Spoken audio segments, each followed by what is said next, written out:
আপনি যদি organisational behaviour বা হিউম্যান রিসোর্সের মধ্যে দিয়ে মানুষ কিভাবে কাজ করে তা দেখেন, বা ফাইন্যান্সিয়াল সিস্টেমগুলি কিভাবে তৈরি হয় তা বোঝার চেষ্টা করেন, তাহলে দেখবেন সব ক্ষেত্রেই ম্যানেজমেন্টের ওভারভিউ আছে। দেখে নেব একটি অর্গানাইজেশনে কিভাবে অপারেশনস কাজ করে।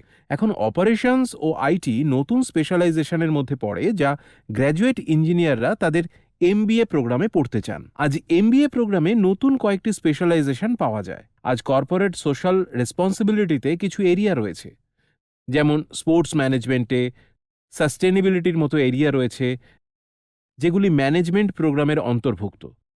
এগুলি ভারতে কোর্সে পাওয়া যায়। আপনার এর সাথেই সেই সমস্ত ছাত্রছাত্রীদের জন্য অতিরিক্ত অ্যাডভান্টেজ রয়েছে যারা ম্যানেজমেন্ট সিস্টেমকে ঠিক ক্লাস 12-এর পরে পরেই আরও ভালো করে বুঝতে চায়। এর জন্য শুধু এমবিএ প্রোগ্রামই আছে তা নয়, আপনি ইন্টিগ্রেটেড বিবিএ আর এমবিএ প্রোগ্রাম নিতে পারেন। ঠিক ক্লাস 12-এর পরেই আপনি কিছু কলেজে ঢুকতে পারেন, যেমন আইআইএম ইন্দোর বা বোধগয়া বা জম্মু কিংবা রাঁচি, যেখানে আইপি ম্যাট বা জিপ ম্যাট এন্ট্রান্স টেস্টের মাধ্যমে নির্বাচিত ছাত্রছাত্রীদের একটি 5 বছরের ইন্টিগ্রেটেড প্রোগ্রাম অফার করা হয়। যারা নাম্বার ভালোবাসে আর কমার্সের দিকে যেতে চায়, সেই সব ছাত্রছাত্রীদের আপনি সাহায্য করতে পারেন। যারা ম্যানেজমেন্ট পড়তে চায় তাদের কেরিয়ার পোর্টালে আপনি নানান রকম কেরিয়ার অপশন পাবেন, যেখানে এলিজিবিলিটি ক্রাইটেরিয়া, কি কোর্স রয়েছে, কোন কোন পাথওয়ে রয়েছে, এই জায়গায় ভালো কাজ করার জন্য প্রয়োজনীয় দক্ষতাগুলি পেয়ে যাবেন। আমাদের ছাত্রছাত্রীদের কেরিয়ার পোর্টালে সবসময় পড়তে আর রিসার্চ করে যেতে বলাটা জরুরি, যাতে তারা এই জায়গায় সফল কেরিয়ার তৈরির জন্য তাদের কোন কোন এরিয়াগুলিতে খাটতে হবে সেটা বুঝতে পারে। এখন এই সবকটি অপশনের পাশাপাশি আমরা কিছুক্ষণ আগেই আলোচনা করেছি যে ছাত্রছাত্রীদের কী ধরনের কেরিয়ার অপশনের পরামর্শ দিতে হবে। এখন এই কোর্সগুলির কয়েকটি পাওয়া যাচ্ছে পোর্টালে, আমরা সেগুলি দেখতে পাচ্ছি। কোর্সগুলির কয়েকটি আজ অ্যাভেলেবেল নাও হতে পারে, কিন্তু আমরা ছাত্রছাত্রীদের আত্মসচেতনতার জন্য যথেষ্ট সুযোগ দিতে থাকব। তাহলে তারা অন্বেষণ করে নির্দিষ্ট একটি রাস্তায় চলা বেছে নিলে কি রকম অপরচুনিটিস পাওয়া যেতে পারে সেটি বুঝে নিতে পারবে। কেরিয়ার কাউন্সিলর আর গাইড হিসেবে নিয়মিত আমাদের নিজস্ব রিসার্চ করাটা জরুরি। এই পোর্টালকে কিভাবে আরও ইমপ্রুভ করা যায় সেই সম্পর্কে ফিডব্যাক পেতে আমরা সবসময়ই আগ্রহী। এরপরে চলে যাব সেলস অ্যান্ড মার্কেটিংয়ে স্পেশালাইজেশন সম্পর্কে আলোচনা করতে। আপনি যদি এখানে সার্চ অপশনে সেলস শব্দটি টাইপ করেন, তাহলে সেলস ও মার্কেটিং ডোমেনের সাথে সরাসরি লিঙ্কড অজস্র অপশন পেয়ে যাবেন। ছাত্রছাত্রীরা এগুলি প্রফেশনাল আর এমনকি ভোকেশনাল কোর্সের দুটি এরিয়া থেকেই করতে পারবে। তবে একজন সেলস ম্যানেজার হয়ে উঠতে গেলে টিপিক্যালি এমবিএ প্রেফার করা হয়। তাই এখন আমরা সেলস ম্যানেজার অপশনটি দেখব। অধিকাংশ অর্গানাইজেশনেই সেলস ও মার্কেটিং ডিপার্টমেন্টের প্রয়োজন আছে বলে এটি এমন একটি এরিয়া যেখানে সুযোগের দিক থেকে সবচেয়ে বেশি স্কোপ রয়েছে। এখন ক্লাস 11-12-এ যে কোনো সাবজেক্ট কম্বিনেশন এবং যে কোনো ডিসিপ্লিনের থেকেই ছাত্রছাত্রীরা সেলস ও মার্কেটিং পড়তে পারে। তারা যে কোনো ডিসিপ্লিনেই আন্ডারগ্র্যাড ও ব্যাচেলর ডিগ্রি করার পর বিজনেস অ্যাডমিনিস্ট্রেশনে পোস্ট গ্র্যাজুয়েশন আর এমবিএ প্রোগ্রাম বা সমতুল্য কিছু করতে পারে। তারা বিজনেস অ্যাডমিনিস্ট্রেশন বা বিবিএ বা বিএমএস বিজনেস অর্থাৎ বিজনেস অ্যাডমিনিস্ট্রেশন স্টাডিজ আর বিবিএস বিজনেস স্টাডিজ করতে পারে, আর তারপরে বিজনেস অ্যাডমিনিস্ট্রেশনে পিজি অথবা সমতুল্য কোর্স করতে পারে। তাই ব্র্যান্ডিং, পাবলিক রিলেশন এবং মাস কমিউনিকেশন পরস্পরের সাথে অনেকটা রিলেটেড। ঠিক এই কারণেই মাস কমিউনিকেশনেও আমরা যখন পাবলিক রিলেশনস নিয়ে আলোচনা করেছি, সেখানেও সেলস ও মার্কেটিংয়ের জায়গা থেকেও এই কেরিয়ারের পথ খুলে যেতে পারে। স্পেশালাইজেশন এরিয়াগুলি দেখে নেব। এইগুলি হলো সেলস অ্যান্ড মার্কেটিংয়ের কয়েকটি স্পেশালাইজেশন এরিয়া। জব অপরচুনিটির কথায় আসি। এখানে বলা হচ্ছে যেসব ছাত্রছাত্রী পণ্য বিক্রিতে আগ্রহী আর যারা মানুষের পিছনে পড়ে থাকতে পারে, কমিউনিকেশনে দক্ষ, তারা এখানে ভালো কাজ করবে। আরও ডিটেইলে এগুলো দেখা যাবে প্রয়োজনীয় দক্ষতার সেকশনে, যেখানে একজনকে হতে হবে এন্টারপ্রাইজিং, অবশ্যই সোশ্যাল হওয়া ছাড়াও কনভেনশনাল, কারণ এই জায়গায় কাস্টমার কিভাবে ভাবছেন, কিভাবে পারচেস করতে চাইছেন সেগুলি খুবই গুরুত্বপূর্ণ। তাই communication skill, active listening, coordination, critical thinking, persuasion skill হলো দরকারি কিছু এরিয়া। ছাত্রছাত্রীরা এই জায়গায় কি আশা করতে পারে সেটা দেখে নিতে পারবে। ওয়ার্ক অ্যাক্টিভিটির ধরনগুলি দেখব। এর মধ্যে রয়েছে সেলিং, সহকর্মীদের সাথে কমিউনিকেটিং আর অন্যান্যদের কোচিং ও প্রোডাক্ট ডেভেলপিং সেগুলির ব্র্যান্ডিং। এখন ব্র্যান্ডিং এর মধ্যে মূল কাজটি হলো কোনো অর্গানাইজেশনে তৈরি কোনো প্রোডাক্টের বিষয়ে ক্রিয়েটিভলি একটা গল্প বলতে পারা। এখন সংস্থার in-house sales and marketing department থাকতে পারে যেখানে ব্র্যান্ডিং করা হয়, অথবা ব্র্যান্ডিং রিলেটেড কাজের জন্য তারা মিডিয়া ও মার্কেটিং সংস্থাগুলি থেকে আউটসোর্সও করতে পারে। তাহলে অ্যাডভার্টাইজিং এর কাজ করা সংস্থাগুলিও সেলস অ্যান্ড মার্কেটিং সিস্টেমের সাথে খুব ক্লোজলি কাজ করতে পারে। আমরা এখন ম্যানেজমেন্টের অধীনে পরের স্পেশালাইজেশনের কথা বলবো, ফাইন্যান্স ম্যানেজার। ম্যানেজমেন্টের মধ্যে এর চাহিদা খুবই বেশি, কারণ সুদূর প্রসারী প্রভাব রয়েছে আর কাজের স্কোপও অনেকটা বেশি।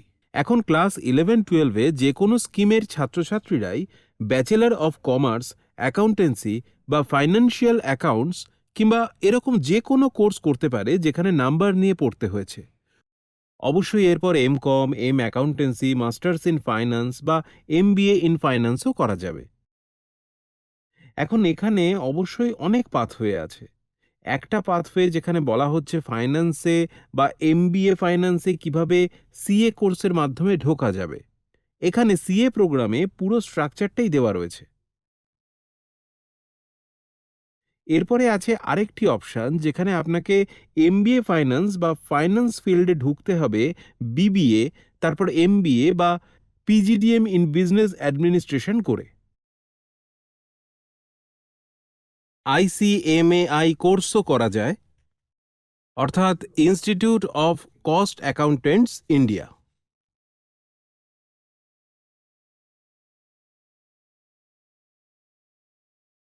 আর CFA প্রোগ্রাম করেও করা যায়, যা হলো চার্টার্ড ফিনান্সিয়াল অ্যানালিস্ট। ফাইন্যান্স ম্যানেজারদের মাসিক মাইনে খুবই ভালো, আর ম্যানেজমেন্টের মধ্যে এটি সম্ভবত হাইয়েস্ট পেইড জবের মধ্যে একটি।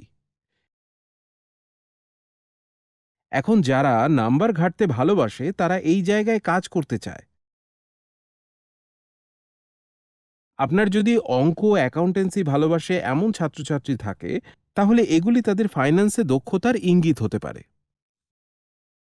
তবে এইসব কোর্স আর কেরিয়ার পাথওয়ে রেকমেন্ড করার আগে তাদের আগ্রহের জায়গাগুলি জেনে নেওয়াটা জরুরি। অন্যান্য স্পেশালাইজেশন এরিয়াগুলি হল financial analyst, financial manager, international finance manager আর ফাইন্যান্সিয়াল ইকোনমিক্স। এগুলি সব এখানে ডিটেলে বলা হয়েছে। স্পেশালাইজেশন এরিয়াগুলি ভালোভাবে বুঝতে আরও একটু গভীরে যেতে হবে। পোস্ট গ্র্যাজুয়েট ডিপ্লোমা, যাতে এখানে আরও কেরিয়ার অপশন ফলো করা যায়। জব অপরচুনিটিগুলি নাম্বার বোঝা আর সেগুলি নিয়ে কাজ করা সংক্রান্ত। আর কেরিয়ারের শুরুতে আপনি টিপিক্যালি কমার্শিয়াল অ্যাকাউন্টস এক্সিকিউটিভ বা জুনিয়র অ্যানালিস্ট হিসেবেই কাজ শুরু করতে পারবেন। চার্টার্ড অ্যাকাউন্টেন্সি প্রোগ্রাম শেষ করার পর আপনি একজন ম্যানেজমেন্ট ট্রেনিও হতে পারে। তাই financial accounting, management accounting, financial analysis, corporate financial management, risk management, taxation management, এইসব হলো স্পেশালাইজেশন এরিয়া। আপনি এইসব স্পেশালাইজেশনের আরও গভীরে যেতে পারেন। এখানে অনেক ইনফরমেশন রয়েছে, আমি সেগুলি ডিটেইলে পড়ব না। তবে ছাত্রদের এই এলিমেন্টগুলি আরও ভালোভাবে ফলো করার জন্য সময় নেওয়া উচিত। প্রয়োজনীয় দক্ষতার দিকে এগিয়ে যাব। একজনকে এন্টারপ্রাইজিং, কনভেনশনাল এবং সোশ্যাল হতে হবে, অর্থাৎ যেমনটি এর আগের কেরিয়ারগুলিতে উল্লেখ করা হয়েছে।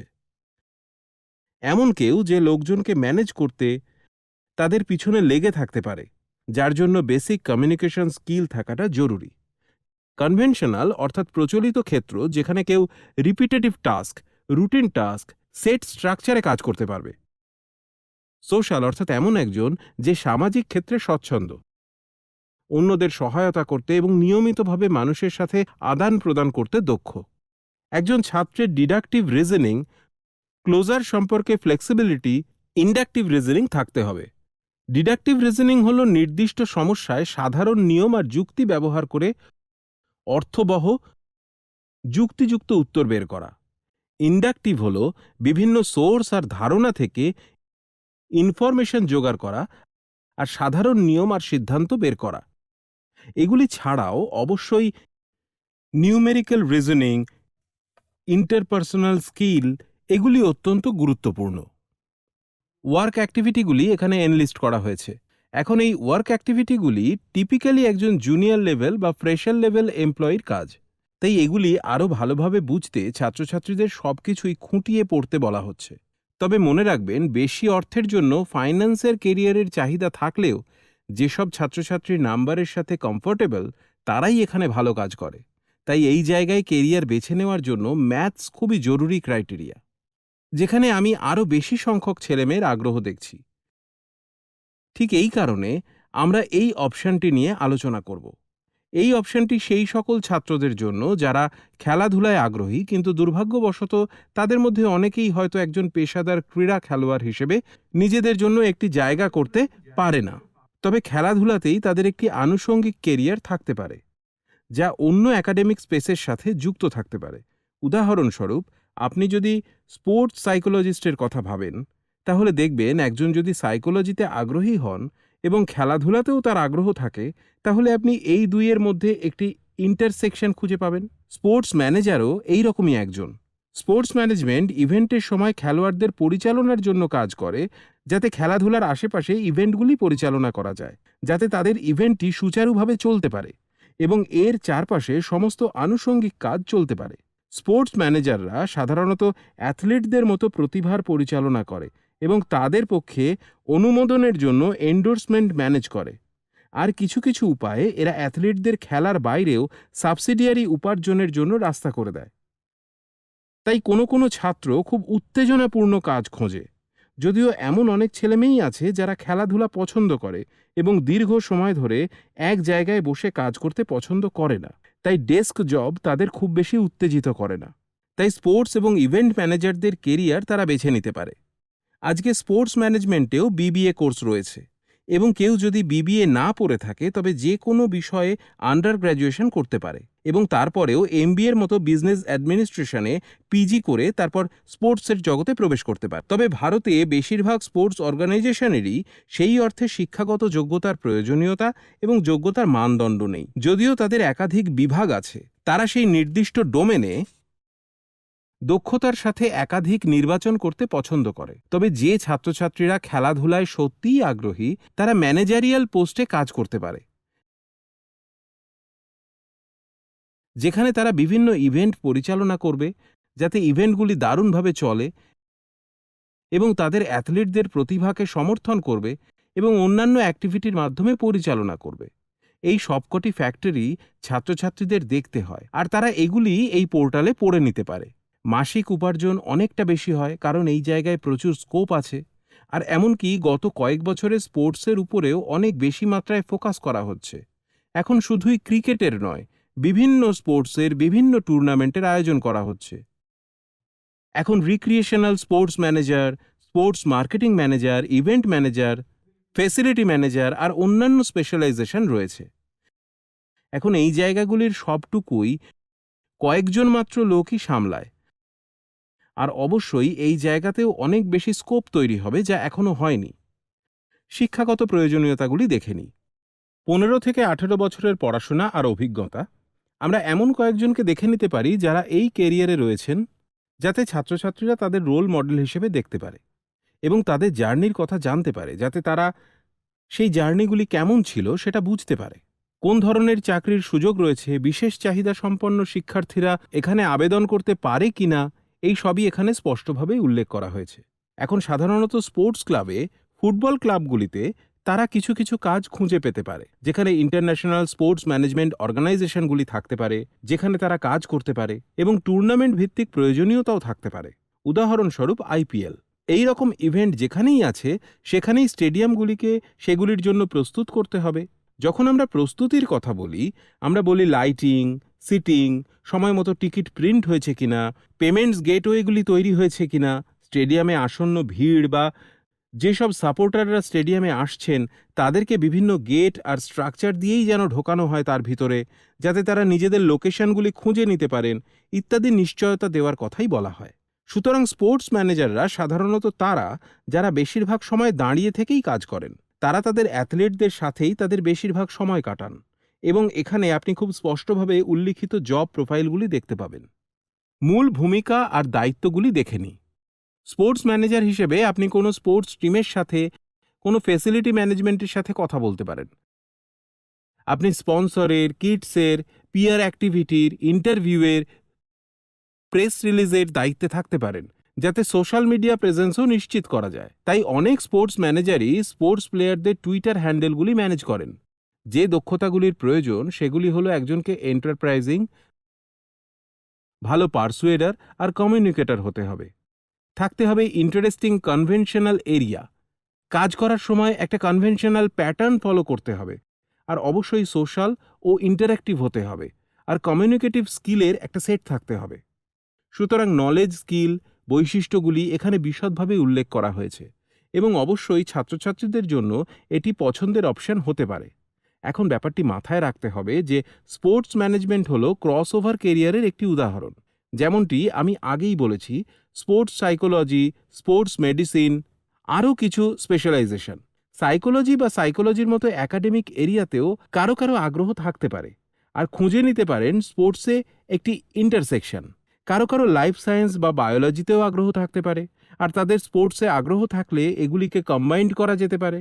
যেসব ছাত্রছাত্রী ম্যাথস ভালোবাসে আর স্পোর্টস পছন্দ করে তারা স্পোর্টস অ্যানালিসিস দেখতে পারে। ডিজাইন স্টুডেন্টরাও স্পোর্টস সম্পর্কিত আর পোশাকের ডিজাইনও দেখতে পারে। তাহলে এরকম অনেক জায়গাই আছে যেখানে তারা কাজ করতে পারে। আমি যেরকম আগেই বলেছি যে এটি এমন একটি কিছু যেখানে ছাত্রছাত্রীরা তাদের হবি এবং একাডেমিক এরিয়ার মাঝে ইন্টারসেকশনের কথা ভাবতে পারে, নিজের কাজের জন্য একটি ঠিকঠাক স্পেস খুঁজে নিতে পারে।